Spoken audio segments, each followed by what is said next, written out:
Zdaj so pa dobesedno vse zafučkali, nobeden ni videl tiste po domač povedan zvitorepce, ko so tu na račun države izkoriščali pa zapravljali. Tukaj ni bilo dobrih gospodarstvenikov pa teh menedžerjev. To je bila sama izvežban, izšolan ljudi, ko so videli, kaj delajo. Na lastni koži je občutil delavsko nemoč v Polzelskem garantu. Po 38 letih dela v podjetju. To so velike stvari, ko jih mogoče takle gospodiči, ko so tole prevzemali na račun delavcev, pa na nehuman način se tega ne zavejo, ne? Slovencev s takšnimi izkušnjami je iz dneva v dan več. Podjetje Kiv je nekoč dajalo kruh več kot 100 ljudem. Danes je na smetišču zgodovine. Tako fajno podjetje pa je šlo. A to je bilo vse skupaj prepozno. Premalo so se brigali in seveda to je zdaj hudič vzel vse skupaj.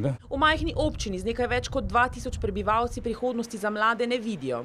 Dobesedno ni zaposlitve v tem kraju. A večinoma se delavci, ki so leta in leta pošteno upravljali svoje delo, obrišejo pod nosom. Zdi se, da je lastnikom in državi malo mar za njih.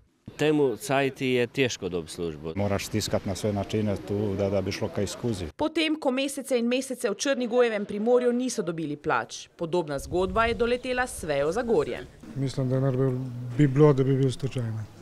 Da pridejo delavci do nekih financ. Slovenska podjetja med zadnjimi Tovarna Nogavic Polzela množično padajo rdeče številke in postanejo nerešljiva uganka, vsaj za državo. Mislim, da bodo vsa slovenska podjetja in to dobra podjetja spravili na kant, zato da bodo eni pokupili. Ali pa si odgovorni zatiskajo oči, lastniki in politiki. Jaz imam občutek, da so to sploh nešolani ljudje, da tam sedijo samo zato, da dobijo tiste evrčke in bolj grejo domov. Navadni državljani pa lahko le nemo kot kip opazujejo propadanje naših podjetij.